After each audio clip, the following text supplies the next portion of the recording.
Apa yang kita inginkan, lalu kita dapatkan, apapun itu. Entah itu relasi, kerjaan, kekuasaan. Kita idam-idamkan hal itu ketika kita dapetin.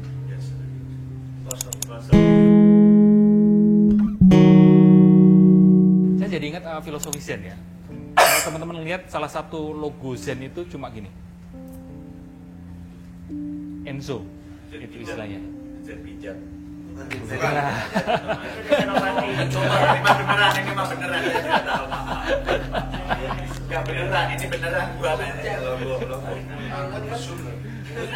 logonya lingkaran gini kayak kuas gitu, nggak beraturan kayak.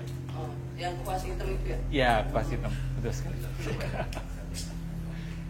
Itu melambangkan kekosongan. Jadi kalau menurut filosofi Timur, hidup ini memang biasa-biasa saja. Hidup ini bisa dikatakan tidak bisa kita cari maknanya sebenarnya. Makanya kalau misal jomblo berpikir bahwa ketika punya pasangan maka hidupnya akan bermakna. Ketika punya pasangan, oke, hore, gembira. Selang sebulan, selang setahun, selang 2 tahun, oh, biasa aja ya punya pasangan ya. Oh, iya. Kan baru punya pasangan. Kalau menikah, ya kan, akan lebih seru ini. Menikah, setahun 2 tahun, wah nyenengin sekali pernikahan. Coba tanyain yang sudah menikah 4 tahun, 5 tahun, 6 tahun, pernikahan ya kosong. Apa yang kita inginkan, lalu kita dapatkan, apapun itu. Entah itu relasi, kerjaan, kekuasaan, kita idam-idamkan hal itu ketika kita dapetin. Kosong gitu. Dan sayangnya banyak orang yang oke, setahun 2 tahun hore, lalu tahun ketiga, tahun keempat merasa kosong, berusaha mengisi kekosongan itu dengan hal-hal yang akan berujung pada kekosongan tadi. Maka dari situ, the only way out is in. Jalan keluarnya adalah ke dalam. Bukan mengisi kekosongan itu, tapi embrace the emptiness. Tentu nggak semudah bacot saya untuk embrace the emptiness itu. Ya. Maka pentingnya laku. Ya kalau secara Jawa laku itu melakukan, itu ya dilakukan. Jadi ketika mencari hal lain buat iya, masukin biar butuh isi terus lagi, karena nggak akan terisi. nggak akan terisi. Yang lakuin adalah ya lu nyemplung di dalam persoalan itu dan berdamai dengan itu. Karena mau Ada- cari apapun iya. nggak akan diisi. Ada Yang rasa. itu maksudnya berdamai berarti dengan Iya, kosong. Jadi kayak muncul rasa takut, rasa kosong, rasa bosan gitu kan. Lu berteman dengan Ya kosongan. disadari, oh aku sekarang baru merasa bosan. Sadari saja. Ya, masalahnya kan otak nih cepet banget kan, kosong ngapain ya? Iya. Sama Pikiran. sama ini. Jadi our mind itu simpelnya terbagi menjadi 2. Think dan aware. Think dan mindful. Ya. Thinking kita itu sudah terkondisi sejak kita lahir. Kayak lu tadi bilang keluarga konservatif, teman-teman di sini punya think yang terkondisi sejak masa kecilnya. Masa kecilnya seperti apa, masa remajanya seperti apa. Dan sekarang ini kita sama-sama terkondisi, terpenjala oleh pikiran kita masing-masing. Nah, si thinking ini ketika berhadapan dengan rasa kosong, rasa bosan, rasa takut, si thinking ini hanya mau yang nyenengin, nggak mau yang nyebelin. Karena memang tugasnya thinking seperti itu. It's part of defense mechanism. Dia hanya mau yang nyenengin, nggak mau yang nyebelin. Hanya mau ketemunya, nggak mau pisahnya. Hanya mau hurinya, nggak mau bosennya. Padahal hidup nggak sesempit itu kan. Oleh karena itu kita perlu melatih sisi mind yang satunya, bukan hanya thinking, tapi aware, mindful. Dan ini juga diperlukan di atas panggung. Bagaimana mindful di atas panggung, supaya tidak kebablasan ngomongnya dan sebagainya. Dan saya rasa komik itu erat dengan bagaimana bisa mindful. Tahu gitu. Ini sebenarnya agak nyenggol, tapi nggak apa-apa, aku gas. Memang seperti itu tugas komedian menurutku. Dan aku sangat suka sekali ngeliat komik gitu. Karena benar-benar cerdas, lihai untuk memainkan. Ini sebenarnya pemaparan kenyataan yang pahit loh gitu, menampar gitu. Tapi ada juga yang, ya itu yang sebenarnya hati-hati. Jual lagi yang langsung loss gitu. Nah, itu bahaya.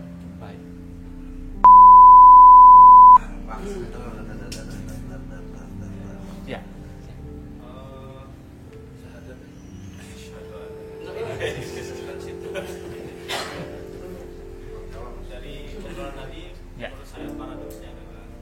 saya selalu berusaha seperti itu. Jadi komedian itu kan basicnya adalah keresahan. Ketika saya pribadi ya, saya nggak melakukan teman-teman, saya berusaha saya menganggap seperti black hole aja, apapun yang masuk serap aja kan, kayak ya udah pasti kosong. Nah, ketika saya nggak menutup zen itu, nggak akan ada keresahan yang kompak gitu. Karena semuanya diurai, Pak. Ya. Kan semua diurai. Ketika itu terjadi, produktivitas menurun kalau saya. Ya. Karena saya jadi menganggap semua hidup ya udah ala kadarnya, laku itu tadi dijalani aja. Nah, ada nggak sih cara untuk switch? Kita kayak punya sakral. Aku sih pengen banget bisa ngebayangin aku tuh punya sakral. Ketika aku ingin zen, aku zen. Ketika aku pengen produktif, pengen resah banget, pengen apa, punya lain lagi. Ada nggak sih? Soalnya selama ini ketika berusaha seperti itu, jatuhnya fake it, saya tuh memalsukan itu. Padahal nggak ada. Seolah-olah kayak gitu. Ada nggak cara yang tetap produktif, tetap lucu, komik materinya tetap lucu, meresahkan semua orang dilihat, tapi tetap bisa zen juga. Ya. Ada. Kalau tanggapan gue, belum tentu benar ya tanggapan gue, karena kan teman-teman yang lebih berpengalaman di dunia panggung gitu. Jalan tengah. Jangan terlalu ngerem, jangan terus. Sebenarnya zen atau mindfulness, kesadaran diri ini bukan berarti terus terima semua, tidak ada keresahan, nggak gitu juga. Tapi juga bukan berarti terus yang sisi satunya yang serba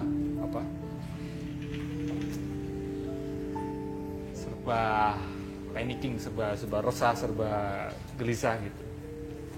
Tapi dengan adanya zen, dengan adanya mindfulness, kesadaran ini kan bagaimana mengubah keresahan itu menjadi karya kan.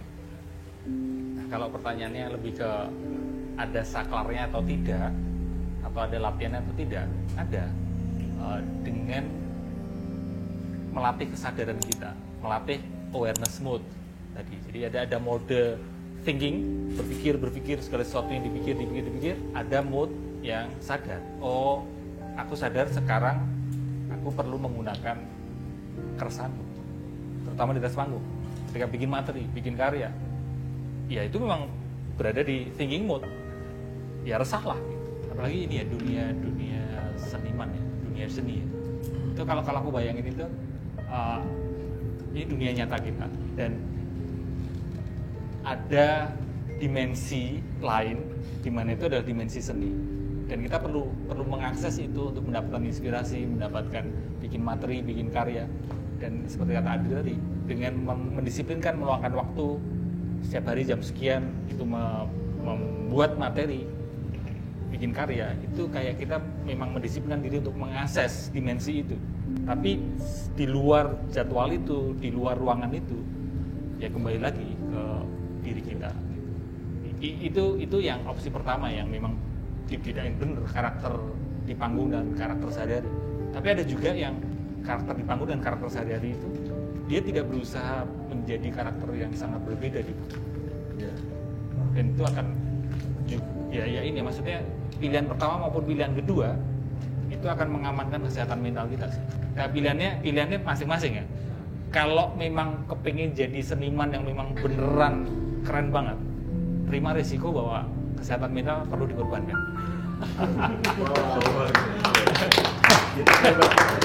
Jadi kalau ada seniman-seniman atau mungkin public figure yang wow sekali, yang wah sekali, lihat lebih mendalam.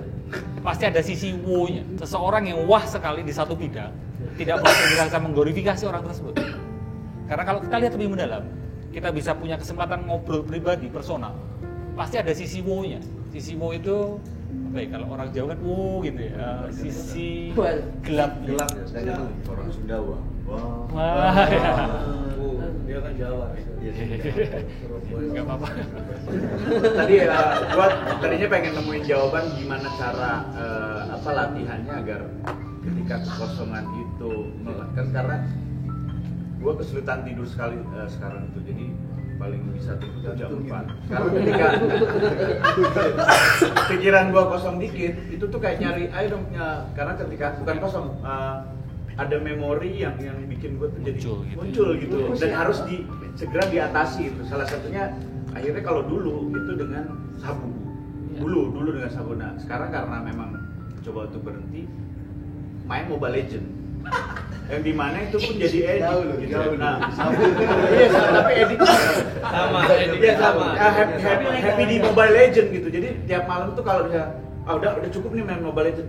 Ada waktu jeda kosong lagi nih, memori lagi. Akhirnya main lagi, dia narik lagi handphone untuk nge-push rank lagi gitu. Karena ada rasa kosong yang terisi dengan kebahagiaan itu. Gitu.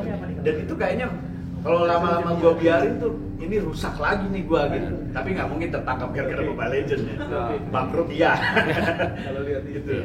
Addiction Gimana itu cara kecanduan itu ya. bahkan yang terparah sekarang ini permasalahan semua mantan pemakai itu setelah dipasang itu kan tidur akhirnya. Iya. Di dalam tidur itu hampir tiap malam saya dimimpiin make narkoba enak banget. Sehingga pas bangun itu nggak keren. Bangun itu kayak mental kena capek, terus kayak ada pergelutan yang anjing beli lagi lah, kayaknya ini enak banget gitu. narkoba capek. Ya ada bilang jangan ya, tapi kayak beli enak, kayaknya enak nih seperti yang ada di mimpi lu kalau lu beli sekarang enak. Itu yang terjadi sama saya tiap hari ini. Iya. Mungkin ada cara melatihnya, mungkin ada sabu yang bagus. Kenapa nanya Gitu. Goblok. Baru tadi pagi gue mimpi tuh anjing. Tipet kaca. Ya, perlu latihan sih, memang perlu latihan. Secara psikologis manusia memang sering kali kalah dengan keinginannya, keinginan apapun, bukan hanya keinginan sabu, keinginan nonton bokep misal atau keinginan diskon beli baju dan sebagainya. Kalau ketika ada diskon gitu, ya ada latihannya. Tapi sebelum itu udah nonton film A Man Called Otto belum? Ini bokep. Enggak. Tadi. Ada masih nyangkut di bokepnya. Main apa? A Man Called Otto. Yang orang tua itu, Orang tua. yang di garasi. Jadi si Tom Hanks itu ini dia belum bisa mengikhlaskan masa lalunya gitu karena tiba-tiba istrinya meninggal gara-gara kecelakaan. Padahal dia sayang banget sama istrinya. Dan gara-gara itulah dia menjalani hidupnya itu dengan grumpy gitu. Jadi menggerutu, marah-marah. Kalau kita dikit-dikit marah, kalau kita dikit-dikit agresif atau mungkin ada netizen yang seperti itu. Barangkali dia sebenarnya sedang sedih banget. Dia sedang marah dengan dirinya sendiri. Di film itu juga terkait dengan support system. Kan lu kepengen ngajak teman-teman ini bisa saling ngobrol gitu ya. Si Tom Hanks ini, si Otto ini sempat merasa bahwa tetangga-tetangganya itu nggak pernah ngajak dia ngomong gitu. Dia merasa kesepian, nggak pernah membuka diri mereka untuk si Tom Hanks gitu. Dan di tengah sampai akhir ini sedikit spoiler nggak apa-apa ya? Boleh. Ternyata tetangga-tetangga itu sebenarnya seringkali membangun koneksi dengan si Tom Hanks ya. Tapi dari sisi Tom Hanks lah yang tidak menyadari hal itu. Jadi mungkin untuk bisa saling bercerita gitu selesai acara ini, ya mungkin perlu diadain sesi kecil-kecil gitu untuk mereka. Maksudnya kita tidak bisa nyalain orang, kenapa kok lu nggak mau cerita sih? Karena mungkin lingkungannya juga tidak memfasilitasi hal itu, tidak memfasilitasi dia untuk bercerita. Ini ada satu alternatif seperti itu. Ada juga kita tidak bisa terus mensimplifikasi bahwa kok dia nggak mau cerita sih, kan hanya tinggal cerita. Ya mungkin masa lalunya, masa kecil, masa remajanya, setiap kali dia cerita dibully misalnya. Jadi ngajak orang buat yuk kamu cerita kalau ada masalah, itu nggak sesimpel itu. Karena setiap orang punya masa lalu seperti si Otto mungkin gitu, yang berat dan dia supres. Kembali ke tadi latihannya, gimana caranya menyikapi atau menghadapi munculnya keinginan itu. Langkah yang sering kita ambil adalah pelarian kan, distraction, main game, makan enak, shopping, dan itu semua banyak orang menganggap itu adalah healing kan. Traveling itu dianggap healing, atau makan enak, difoto, post IG story, ini cara healingku, itu escaping, bukan healing.